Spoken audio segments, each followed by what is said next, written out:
কতক্ষণ আপনার option trade hold করে রাখতে পারবেন, কখন এভারেজ করবেন, লস বুক করতে হলে বা সেটা কখন করবেন, সমস্ত বিষয়ে আলোচনায় যাব। তার আগে আমি সঞ্জয় মণ্ডল, নমস্কার। আমার ইউটিউব চ্যানেল ক্যালকুলেশন অফ ট্রেডিংয়ে সবাইকে স্বাগত। পুরো ভিডিওটা শেষ পর্যন্ত দেখবেন, ভালো লাগলে লাইক করবেন, চ্যানেলটা সাবস্ক্রাইব করবেন এবং পরবর্তী ভিডিও পেতে বেল আইকন বাটন প্রেস করবেন। আজকের বিষয়, কতক্ষণ অপশন হোল্ড করা যায়। তো এই নিয়ে আলোচনা করতে গেলে প্রথমেই যে বিষয় আলোচনা করা উচিত সেটা হচ্ছে যে আমাদের জানতে হবে অপশনটা কোনো শেয়ার নয়। এটা নির্দিষ্ট একটা স্ট্রাইক প্রাইসের কন্ট্রাক্টের প্রিমিয়াম। মার্কেট যদি একই জায়গায় দাঁড়িয়ে থাকে তাহলেও সময়ের সাথে সাথে এই প্রিমিয়ামের ভ্যালু কমতে থাকে। যেটা কমতে থাকে, যে ভ্যালুটা কমতে থাকে সেটাকে বলা হয় টাইম ভ্যালু বা এক্সট্রেনসিক ভ্যালু। যে কোনো একটা প্রিমিয়ামের মধ্যে দুটো পার্ট থাকে, দুটোর যোগফল হচ্ছে প্রিমিয়াম।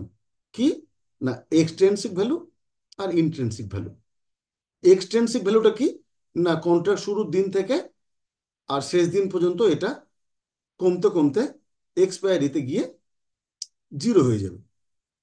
আর যেটা ইন্ট্রিনসিক ভ্যালু সেটা থাকবে। আপনারা খেয়াল করে দেখেছেন এক্সপায়ারির পরে সমস্ত ওটিএম বা আউট দ্য মানি গুলো 0.05 পয়সা হয়ে যায়। তার কারণ হচ্ছে ওই প্রিমিয়ামগুলোতে কোনো ইন্ট্রিনসিক ভ্যালু থাকে না। আর যেহেতু এক্সটেন্সিভ ভ্যালুটাও জিরো হয়ে যায়, তাই ওটিএম এ এক্সপায়ারির পরে সবটাই শূন্য হয়ে যায়। তো যে কোনো প্রাইস, ওটিএম বা আইটিএম, যত তাড়াতাড়ি আপনি ট্রেড করে ফেলবেন তত তাড়াতাড়ি মঙ্গল। যত দেরি করবেন তত ঝুঁকি বাড়বে প্রাইসটা ডিকে হওয়ার, টাইম ভ্যালুটা ধীরে ধীরে ডিক্রিজ হওয়ার, কমে যাওয়ার।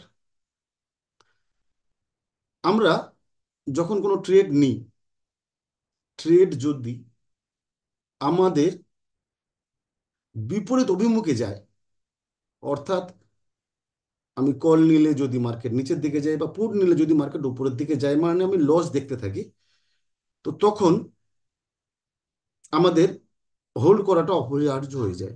মানে আমাদের বাধ্য হয়ে থাকতে হয় ট্রেডে, আমরা বেরিয়ে যেতে পারি না। তো যে কোনো ট্রেড নেওয়ার আগে আপনাকে প্রথম একটা বাজেট করে নিতে হবে যে আপনি এই ট্রেডটা নিচ্ছেন, প্রফিট হলো তো ঠিক আছে, যদি মার্কেট উল্টো দিকে যায় তো কতটা লস আপনার বাজেট। আপনি ওই বাজেটে যদি স্টপ লস লাগিয়ে ট্রেড করেন সেটা তো খুবই ভালো। আর অনেকেই আছেন যারা এভারেজ করেন। তো এভারেজের ক্ষেত্রে একটা বিষয় আপনাকে নিশ্চিত হতে হবে যে আপনার যদি প্রবাবিলিটি বেশি থাকে যে হ্যাঁ মার্কেট আবার আগের জায়গায় ঘুরে আসবে, সেই ক্ষেত্রে এভারেজ করা ঠিকঠাক। এবং এভারেজটা একটু কাছাকাছি না করে দূর থেকে এভারেজ করাটাই ঠিক। মার্কেট কি করে, সবসময় ট্র্যাপ করে মার্কেট, আপনাকে দেখাতে চাইবে যে না, এখান থেকেই ঘুরে যাচ্ছে, এখান থেকেই ঘুরে যাচ্ছে। এইসব ফাঁদে না পা দিয়ে আরো অপেক্ষা করুন, আরো বেশি লস দেখে তবে এভারেজ করুন। আর যাদের স্টপ লস থাকবে তাদের তো ঠিকই আছে, তারা সেই ট্রেড থেকে বেরিয়ে যাবে। এখন বক্তব্য হচ্ছে যদি লাভ হয় তাহলেও বা কতক্ষণ ট্রেডে থাকবেন। এই বিষয়ে বলতে গেলে আহ, একটা অন্য উদাহরণ দিয়ে বলি। ছেলেবেলায় আম চুরির ঘটনা দিয়ে বলি যে যদি ছেলেবেলায় কেউ আম চুরি করতে যায় অন্যের বাগানে, তাহলে সে কি বাগানে গাছে যত আম আছে সব আম নিয়ে চলে আসে? নিশ্চয়ই নয়। ঠিক তেমনি আপনাকেও আরো আরো এইরকম ধারণা থেকে বিরত থাকতে হবে। যা পাচ্ছেন হ্যান্ডসাম, সেটা নিয়ে মার্কেট থেকে তাড়াতাড়ি বেরিয়ে আসা, অর্থাৎ প্রফিট বুক করে নেওয়াটা এটাই সব থেকে বুদ্ধিমানের কাজ। তার কারণ যদি পাহারাদার দেখতে পায়, তাহলে প্রথম কথা আমগুলো ধরে নেবে, দ্বিতীয় কথা শাস্তি দেবে। তাহলে শাস্তি না পেতে হলে একটা নির্দিষ্ট অ্যামাউন্টের প্রফিট বুক করে নিতে হবে। আপনাকে ট্রেড ধরার আগে এই ম্যানেজমেন্টটা ঠিকঠাক করে নিতে হবে। রিস্ক রিওয়ার্ড রেশিও, অর্থাৎ আমি কত টাকা রিস্ক নিচ্ছি আর কত টাকা আমি প্রফিট করার প্ল্যান করছি। যদি মার্কেট বিপরীত দিকে যায়, তাহলে আমি আমার রিস্কের লিমিটে মার্কেট থেকে স্কোয়ার আপ করে বেরিয়ে যাব। যদি প্রফিটের দিকে যায়, তাহলে আপনার যে রিওয়ার্ড রেশিও আছে, যত টাকা আপনি প্রত্যাশা করেছিলেন সেই টাকায় বেরিয়ে যাবেন। সবসময় ভালো হয় ট্রেড ধরার আগে আপনার এই প্ল্যানটা খাতায় লিপিবদ্ধ করে রাখবেন, তাহলে সুবিধা হবে। তার কারণ হচ্ছে আমরা যখন ট্রেড নিই তখন অনেক প্ল্যান করে নিই, আর ট্রেড যখন সময় গড়াতে থাকে তখন আমাদের সেই প্ল্যানিংগুলো আর থাকে না। আমরা আস্তে আস্তে মার্কেট বিভিন্ন রকম ট্র্যাপ করতে করতে আমাদেরকে ইমোশনাল করে ফেলে। ইমোশনাল হলে কিন্তু আপনি এই ট্রেডের জন্য উপযুক্ত নন। ট্রেড করতে গেলে রেশনাল হতে হয়। ইমোশনাল আপনার আবেগ আপনার ট্রেড করার ভঙ্গিমাকে তছনছ করবে, নষ্ট করবে। যারা খুব আবেগী, সত্যি কথা বলতে তাদের জন্য অপশন ট্রেড তো কোনো মতেই নয়। যিনি অল্প লস হাসি মুখে বুক করতে পারেন, তিনি অপশন ট্রেডে সব থেকে বেশি সফল। আর যিনি লস বুক করতে ভয় পান, যে না অপেক্ষা করি আরেকটু ফেরত আসুক, মনে হয় লাভে চলে আসবে, এভাবে যদি লস বাড়াতে বাড়াতে থাকেন, ক্রমশ মার্কেট আপনাকে তার জালে ফাঁসিয়ে নেবে। এবং একটা সময় দেখবেন যেটা ছোট্ট লস বুক করলে যেটা সমাধান হয়ে যেত, সেটা একটা বড় লসে আপনাকে নিয়ে চলে গেছে। যারা ক্যান্ডেলস্টিকে ট্রেড করেন, তারা ক্যান্ডেলস্টিকে ফলস ব্রেকআউট থেকে বিরত থাকবেন।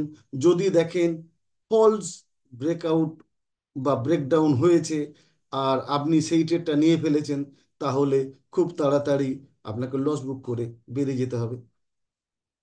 যদি আপনি অপশন চেন ডেটা অ্যানালিসিস করে ট্রেড করেন, তাহলে আপনাকে ডাইভারজন ট্রেড করতে হবে। অর্থাৎ যিনি ছোট লস বুক করে কাজ করতে চান, তার জন্য 5-10 পয়েন্টে স্টপ লস লাগিয়ে কাজ করতে হবে।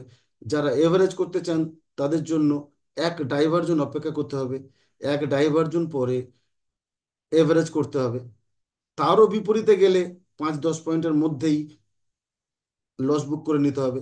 আর যদি আবার মার্কেট ওখান থেকে ফেরত আসে, তাহলে এক ডাইভারজন পর্যন্ত যে প্রফিটটা, সেই প্রফিটটা নিয়ে নিতে হবে, প্রফিট বুক করে নিতে হবে। অনেকেই করেন BTST, buy today sell tomorrow. Option trading এ বিটিএসটিটা সব থেকে ভয়ঙ্কর একটা জিনিস। আপনি যদি 100 বার করেন, 95 দিন লস হবে, 5 দিন লাভ হতে পারে। বিটিএসটি করা যায় না এটা আমি বলছি না, বিটিএসটি করা যায়। বিটিএসটি করতে গেলে আপনাকে নিশ্চিত হতে হবে যে আগামী দিনে মার্কেট আপনার ফেভারে আরো অন্তত 100 পয়েন্ট, 70 পয়েন্ট, 80 পয়েন্ট এরকম আপনার ফেভারে মার্কেট আসবেই। যদি তা না আসে, যদি একই জায়গায় মার্কেট খোলে, তাহলে আপনি লস আরো বাড়িয়ে ফেলবেন। লস কত হয় এটা অপশন চেনে বললাম, আহ, পাওয়া যায়। অপশন চেন থিটা বলে একটা কলম আছে, এই থিটা বলে দেয় সারা দিনে কতটা পরিমাণ টাইম ডিকে হবে বা কতটা পরিমাণ প্রিমিয়ামের দাম কমবে। এনএসির ক্ষেত্রে আপনি এনএসি অপশন চেন গুগলে টাইপ করে অপশন চেনে দেখবেন থিটা বলে কলম আছে। অর্থাৎ সকাল থেকে সন্ধ্যা পর্যন্ত মার্কেট যদি একই জায়গায় দাঁড়িয়ে থাকে, প্রিমিয়ামের দাম অতটা টাকা কমবে। এটা কখনো 30 টাকা থাকে, কখনো 40 টাকা থাকে, কখনো 23 টাকা থাকে, 25 টাকা থাকে, 50 টাকা পর্যন্ত থাকে। অর্থাৎ একটা প্রিমিয়াম একদিন সময় চলে গেলে যদি একই জায়গায় মার্কেট এসে পৌঁছায়, তাহলে আপনাকে ওই 30 টাকা, 23 টাকা বা 50 টাকা কম নিতে হবে, লস নিতে হবে। এজন্য অপশনে হোল্ড করাটা সবসময় ঝুঁকিপূর্ণ, যদি না নিশ্চিত ফেরত আসার সম্ভাবনা থাকে। আমি এলটিপি ক্যালকুলেটরের সাহায্যে অপশন চেন ডেটা অ্যানালিসিস করে ট্রেড করি। আপনারা যদি কেউ অপশন চেনের ডেটা অ্যানালিসিস শিখতে চান, তাহলে অবশ্যই আমাদের এই চ্যানেলের ডেসক্রিপশনে যে নাম্বার আছে এখানে যোগাযোগ করতে পারেন। ফ্রিতে আপনি শিখতে পারবেন অপশন চেন ডেটা অ্যানালিসিস। আজকের মতো এই পর্যন্ত। ভালো থাকবেন, সুস্থ থাকবেন। নমস্কার।